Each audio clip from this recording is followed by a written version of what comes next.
एंटरटेनमेंटच्या फॉर्मॅटमध्ये आता कीर्तनांचा इव्हेंट या कीर्तनकारांनीच केलेला आहे का? तुम्हाला याबद्दल काय वाटतं? बरेच कीर्तनकार असे आहेत, मी आपल्याला सांगितलं की ते खूप चांगला संदेश जे आहे तो देतात, किंवा संत साहित्याचं जे आहे ते बराच गाढा अभ्यास असलेले कीर्तनकार आहे. मी 2-3 दिवसापूर्वी जेव्हा बालगंधर्व मध्ये एका कार्यक्रमाला होते, तेव्हा तिथे चेतनानंद महाराज होते आणि त्यांचं जे आहे ते प्रबोधन झालं.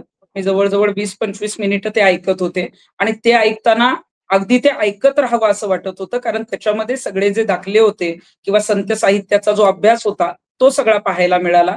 खूप चांगल्या पद्धतीनं प्रबोधन करण्याचं काम ते करत होते. परंतु आता काही कीर्तनकार, मी फक्त पुरुष कीर्तनकार म्हणणार नाही, काही महिला कीर्तनकारांचे पण व्हिडिओ जे आहेत ते मी बघितलेले, की ज्याच्यामध्ये मोठमोठ्या ठिकाणी त्यांचं जे आहे ते त्यांचं म्हणणं असतं की मला बाउन्सर पाहिजेत, माझं स्वागत झालं पाहिजे, माझा रील बनला पाहिजे. याच्या बाबतीत जे आहे ते एक एक ठिकाणी जे आहे ते त्यांचे PR असतात. PR ची टीम जी आहे ती पब्लिसिटीसाठी असते आणि मग त्यांच्या तारखा बुक होतात आणि अशा पद्धतीचे इव्हेंट बुक करून जे आहे ती जी काही कीर्तन होतात, मला वाटते त्याला कीर्तन म्हणणं चुकीचं आहे.